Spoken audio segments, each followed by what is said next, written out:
All right, so let's start this broadcast with a big story that we are tracking on WION at this hour. On Monday, Russia delivered enriched uranium to France. A cargo ship unloaded cylinders of uranium from Russia at the French port of Dunkirk. The Western allies are clashing over the inclusion of uranium and other nuclear tech in sanctions. However, nuclear fuel shipments continue to make their way into the EU. And as per Greenpeace, the shipments of nuclear fuel are bankrolling the war in Ukraine and are also prolonging Europe's energy dependence on Russia. The NGO has further said that the latest shipment marks the 7th delivery of uranium from Russia to France since the beginning of Moscow's invasion of Ukraine.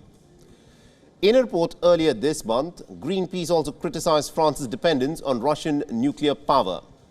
It is said that France had received a third of the enriched uranium that was needed to operate its nuclear power plants for 1 year from Russia. That's nearly 33% of all nuclear fuel for France is in fact coming from Russia over the course of the last year.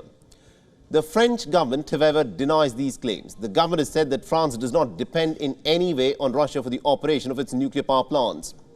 In the month of December, the Russian state-run news agency TASS had cited reports, and it said that France had bought 153 tons of enriched uranium from Moscow in the year 2022.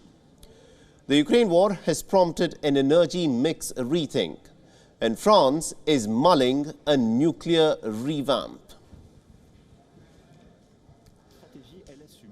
All right, now to give us more perspective in terms of what exactly is happening between France and Russia and as to how this has dented the impact of Western sanctions on the Russian war machine.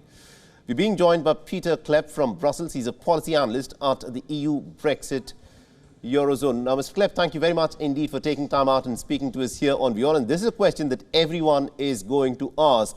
According to reports, nearly about a third of nuclear fuel that is used in France reportedly has come in from Russia in the last 12 months. Now, on the one hand, the Western nations, including France, have been trying to tighten the screws by imposing more financial sanctions on Russia, but still they continue to trade with Russia on such critical requirements that they have for their own industries. What does it do for the EU imposed sanctions on Russia? Well, obviously, if these statistics are accurate, and the French government seems to be denying a number of things, but if this is accurate, then of course we can discover quite a bit of hypocrisy. Now, at the end of the day, the nuclear plants in the European Union, they are able to operate without, Russian, nuclear materials. There's a lot of nuclear providers in the world. For example, Kazakhstan, half of the uranium in the world, half of the reserves are to be found in Kazakhstan, which has been distinct in itself from Russia. An important thing to keep in mind here is that this report is coming from Greenpeace, which is fanatically against nuclear power, despite the fact that this organization is very alarmist about global warming, that it is always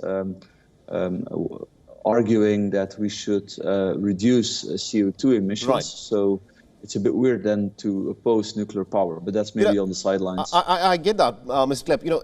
You can question the report that's been put out by Greenpeace, but what cannot be denied is the fact that this Russian ship has indeed unloaded its cargo at the French port of Dunkirk.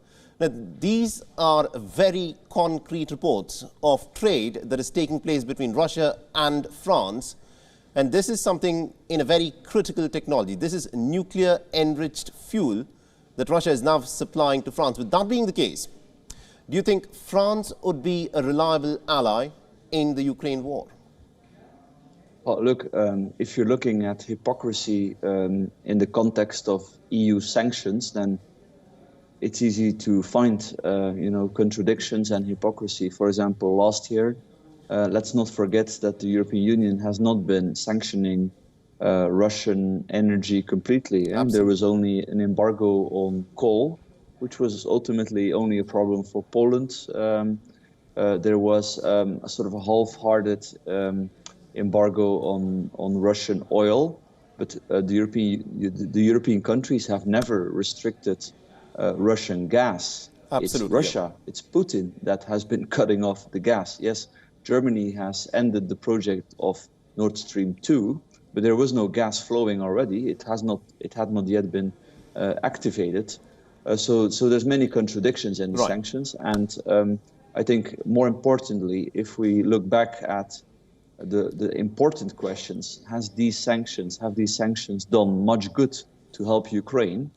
I think even the biggest proponent of sanctions will admit that, the weapon deliveries to Ukraine have been much more effective in helping the Ukrainians defend themselves against this brutal invasion by Putin than the sanctions.